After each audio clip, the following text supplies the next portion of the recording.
Bonds. तो bonds आप लोगों ने ऑलरेडी पहले सुना होगा, नहीं सुना है तो आइए अब समझते हैं कि बॉन्ड्स में कैसे इन्वेस्ट किया जाता है और बॉन्ड्स में इन्वेस्ट करने के फायदे या नुकसान के बारे में जानते हैं और बॉन्ड्स के कितने प्रकार होते हैं। तो सबसे पहले स्टार्ट करें बॉन्ड्स की। तो आप बॉन्ड्स के थ्रू किसी भी कंपनी में इन्वेस्टमेंट कर सकते हैं जिससे आपको इंटरेस्ट मिलता रहे। जैसे कि आपने इक्विटी और शेयर्स के बारे में तो काफ़ी सुना होगा। अब क्या होता है, जब किसी भी कंपनी को लोन की रिक्वायरमेंट होती है, यानी पैसों की रिक्वायरमेंट होती है अपने कंपनी को ग्रो करने के लिए, एक्सपैंड करने के लिए, तो वो अपने फंड की रिक्वायरमेंट को फुलफिल करने के लिए 3 जगह जा सकती है। सबसे पहले कहाँ जा सकती है? शेयर्स, यानी नॉर्मल पब्लिक के पास जाएगी, कहेगी हमें शेयर्स चाहिए, यानी स्टॉक मार्केट में, शेयर्स नहीं, फंड चाहिए। उसके लिए वो क्या करेगी? शेयर इंट्रोड्यूस करेगी। कहाँ पे? स्टॉक मार्केट में। ठीक। नंबर 2 ये जाएगी बैंक के पास लोन लेने, और नंबर 3 ये जाएगी बॉन्ड इश्यू करने। ठीक।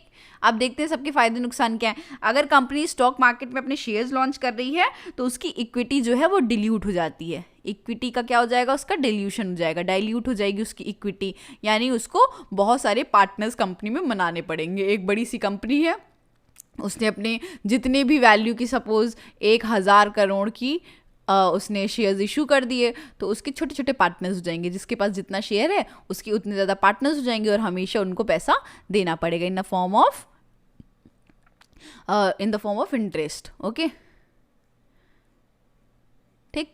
अब ये तो पहली बात हो गई। अब किसी कंपनी का मन नहीं है इस वाले पार्ट के साथ जाने, स्टॉक मार्केट के साथ जाने का मन नहीं है। अब बात करते हैं बैंक की। तो बैंक में इंटरेस्ट रेट कंपनी के लिए बहुत हाई है, सपोज 11% है, तो कंपनी इस भी ऑप्शन को रिजेक्ट कर देगी। अब तीसरा ऑप्शन कहते हैं बॉन्ड। अब बॉन्ड में क्या है? कंपनी मनमाने रेट से, इंटरेस्ट से, सपोज 8% से किसी से भी पैसा मांग सकती है, और अगर आप इंटरेस्टेड हैं तो इस कंपनीज में आप पैसा लगा सकते हैं बॉन्ड के थ्रू। तो अब इसमें क्या हो गया?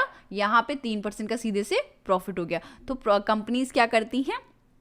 बॉन्ड इशू करती हैं, लेकिन हर कंपनी बॉन्ड इशू नहीं कर सकती, उसके लिए भी कुछ क्राइटेरिया है। तो जनरली बॉन्ड्स इशू कौन करता है? तो बॉन्ड्स जो है वो इशू करती है गवर्नमेंट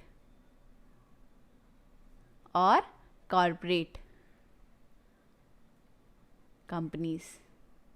ठीक है। अब गवर्नमेंट जो है, ऑब्वियसली गवर्नमेंट की किसी भी कंपनी में हम इन्वेस्ट करेंगे तो वो प्रॉफिटेबल ही रहेगा। प्रॉफिटेबल नहीं भी होगा तो रिस्क एज कंपेयर्ड वहाँ पे कम होगा। या कॉर्पोरेट कंपनीज जो भी बड़ी बड़ी कंपनी होंगी उनके भी डूबने का खतरा थोड़ा कम रहता है, इसलिए यहाँ पे इन्वेस्टमेंट करना काफ़ी सिक्योर होता है। इसलिए जनरली लोग बॉन्ड्स के साथ जाना प्रेफर करते हैं। It is quite secure. अब एक चीज़ और साथ में हो जाती है, शेयर्स के साथ में क्या होता है? जितना ज़्यादा रिस्क उतना ज़्यादा प्रॉफिट। ठीक है। जितना ज़्यादा रिस्क उतना ज़्यादा प्रॉफिट। लेकिन यहाँ पे क्या है? क्योंकि रिस्क इन्वॉल्व कम है तो ऑब्वियसली इंटरेस्ट रेट भी काफ़ी कम है। तो ये तो हो गई बॉन्ड्स की बात। अभी आप कहाँ से इशू करा सकते हैं? अगर आपको बॉन्ड्स की रिक्वायरमेंट है तो आप कहाँ से ले सकते हैं? तो इसको आप ले सकते हैं, इसको परचेज कर सकते हैं फाइनेंशियल इंस्टीट्यूशन से आप जाके इसको ले सकते हैं। ठीक। ये हो गई दूसरी बात। अब चलिए और समझ लेते हैं थोड़ा सा इसको।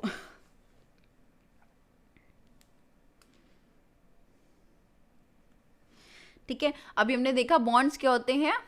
बॉन्ड्स की अगर हम डेफिनेशन की बात करें तो ये एक फिक्स्ड इनकम इंस्ट्रूमेंट है। फिक्स्ड इनकम इंस्ट्रूमेंट क्या होते हैं? जहाँ से आपको एक रेगुलर इनकम आती रहे, मंथली, एनुअली, क्वार्टरली, जैसे भी आपने फिक्स किया हो। ठीक है। तो ये एक लोन को रिप्रेजेंट करते हैं जो कि इन्वेस्टर ने किया है टू द बोरोवर। इन्वेस्टर कौन है? गवर्नमेंट या कॉर्पोरेट कंपनी। दिया किसने है? बोरोवर ने, जिसने भी कंपनी को लोन दिया है। ठीक है। अब ये बॉन्ड है, इसको हम लोग ट्रीट करते हैं IOU की तरह। कैसे ट्रीट किए जाते हैं ये? IOU। तो IOU जो है वो कैसे साउंड कर रहा है? IOU, मैं तुम्हें ओ करता हूँ, इसका मतलब होता है एक ये रिटन एक्नॉलेजमेंट है डेप्ट का, जो एक पार्टी ओ करती है अनदर पार्टी के लिए। क्या है ये? एक रिटन एक्नॉलेजमेंट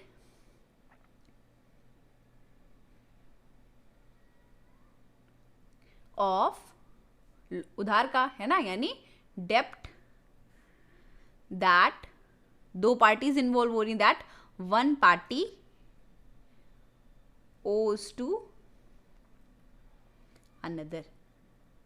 तो ये होता है IOU। सो हम लोग बॉन्ड्स को एक IOU की तरह भी ट्रीट करते हैं, ठीक है। तो इसको हम लोग ये समझते हैं, between the lender and the borrower. तो ये बात हो गई हमारे बॉन्ड्स की। तो आई होप बॉन्ड्स अब आप लोग को अच्छे से समझ में आ गया होगा क्या होता है, कैसे इन्वेस्ट किया जाता है, क्यों इसमें इन्वेस्ट किया जाता है, ठीक है।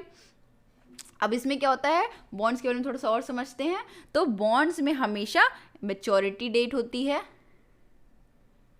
मैच्योरिटी डेट होगी, एक प्रिंसिपल अमाउंट होगा,